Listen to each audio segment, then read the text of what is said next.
Hi, my name is Tangos, and I'm a tango teacher here in Berlin, and today I have a flashy, fancy way of you walking as a lead. But before we get to the flashy, fancy part, I gotta tell you, Tango Topics subscription prices are about to go up very soon, and when they go up, you'll no longer have access to the $80 a year deal, which gets you access to 900 plus videos, 1,200 plus articles, and all the content that I produce in a year, just like this video, plus the 6 ways of walking, the 8 types of turns, the 8 types of ochos, and the 256 types of Argentine crosses. I know you didn't think that there were 256.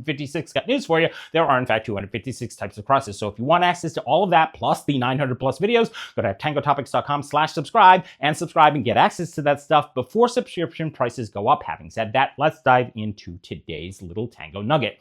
Most people, when they walk down the street, they walk on 2 separate but equal walking paths. And there's sometimes a little gap between their feet so that they have a little bit more stability, like you're seeing me do here. However, when we tangofy that walk, they're no longer walking on 2 separate but equal walking paths, but instead engaging this idea known as supination when they walk, i.e. a little bit of turnout, and they're walking on a singular walking path. Yes, there is a third way of walking. And that third way of walking doesn't necessarily have a name. It's just very flashy and very fancy, like so. Yes, very sexy, very elegant.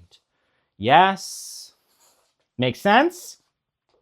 So there are 2 places and 2 reasons why we want to do this. The first reason why we want to do this is because it looks very elegant.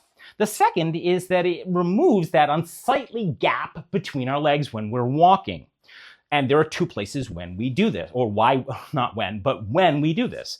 The first place is that we would do this at a milonga when there's plenty of space, i.e. at the beginning or at the end. The second is if we're performing for the 15th row, i.e. a tango performance. Yes? However, I don't know about you.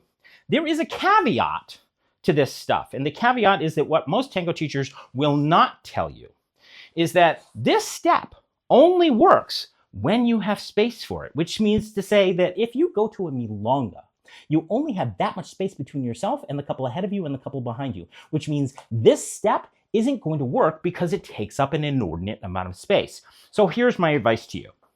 If you want to walk like this, then do it.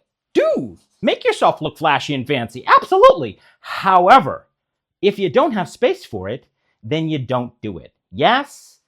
If you like this sort of information, go to tangotopics.com/subscribe and get access to Tango Topics and its resources. And while you're there, look at the 6 ways of walking that will blow your mind. Thanks a bunch for listening. Thanks a bunch for watching. Look forward to seeing you in the next one.